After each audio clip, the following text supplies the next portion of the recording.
बेटा अब बारी आती है प्रश्न सूचक चिन्ह की।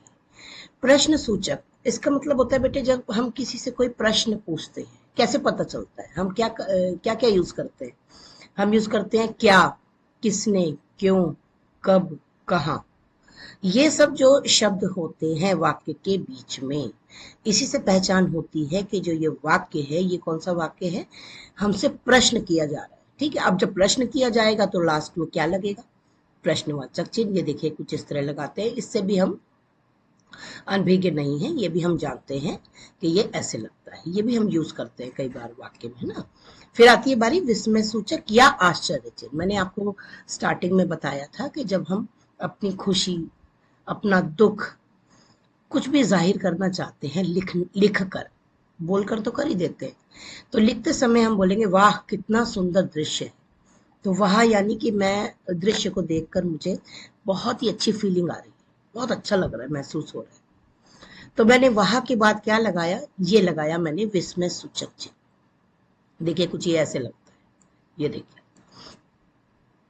तो विस्मय यानी कि मेरे अंदर मन में उस दृश्य को देखकर बहुत ही अच्छा महसूस हो रहा है, खुशी हो रही है।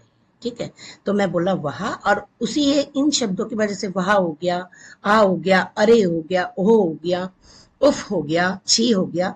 इन सब के बाद ही विस्मय सूचक का प्रयोग किया जाता है, बाद में नहीं।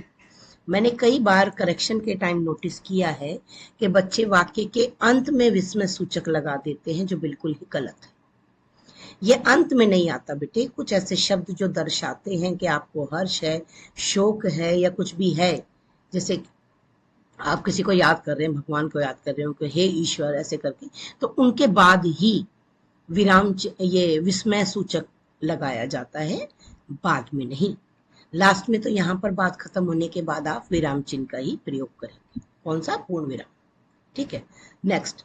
फिर आता है योजक चिन्ह।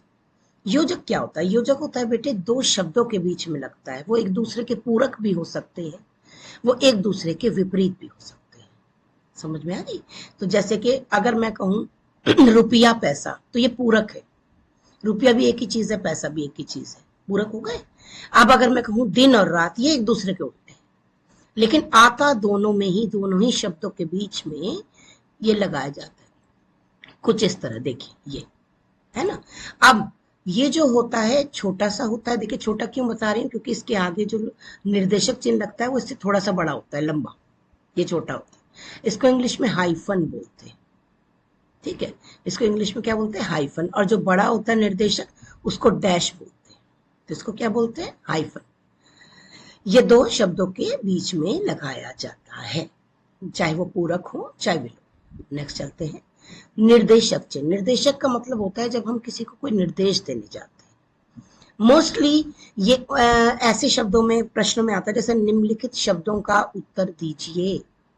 तो ये हम उसको क्या दे रहे हैं, निर्देश दे रहे हैं कि नीचे लिखे हुए जितने भी शब्द हैं उनका उत्तर आपको, अर्थ आपको लिखना। नीचे लिखे शब्दों के अर्थ लिखिए, तो उन शब्दों का अर्थ हमें लिखना ही, हमें निर्देश दिया जा रहा है, उसमें तो ये जरूर लगता है। और दूसरी बात, जब भी किसी के द्वारा कहा गया कोई वाक्य, कोई कथन, मतलब कोई कुछ कहना चाह रहा है, जैसे यहाँ पर क्या वाक्य दिया है बेटे, श्री जितेंद्र जी ने कहा, बोल दिया, जितेंद्र जी ने कहा सत्य के मार्ग पर चलना चाहिए। अब उन्होंने क्या कहा, सत्य के मार्ग पर चलना चाहिए, लेकिन ये उससे पहले लगता है कि जब वो अपनी बात को कहें, जैसे उन्होंने लिखा कि कहा, मतलब कहना चाह रहे, उसके बाद निर्देशक चिन्ह का प्रयोग किया जाता है। ठीक है, किसी का भी निर्देश देने। नेक्स्ट, अवतरण या उदाहरण चिन्ह। देखिए बेटे उदाहरण चिन्ह दो तरह के होते हैं, एक होता है सिंगल और एक होता है डबल, जिसे एकल और दोहरा,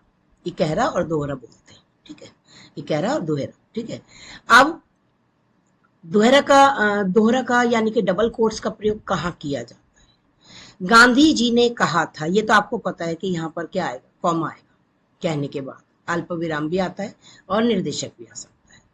ठीक है, उसके बाद यहाँ पर आया अहिंसा परम धर्म है। गांधी जी के द्वारा कहा गया ये वाक्य बहुत प्रसिद्ध हो गया, कोई ऐसा प्रसिद्ध वाक्य या कोई ऐसा प्रसिद्ध जिसे बोलते हैं कि नारा, वो प्रसिद्ध हो गया। तो उसमें हम डबल कोट्स का प्रयोग करते हैं, दोहरा उद्धरण लगाते हैं, याद रखिएगा।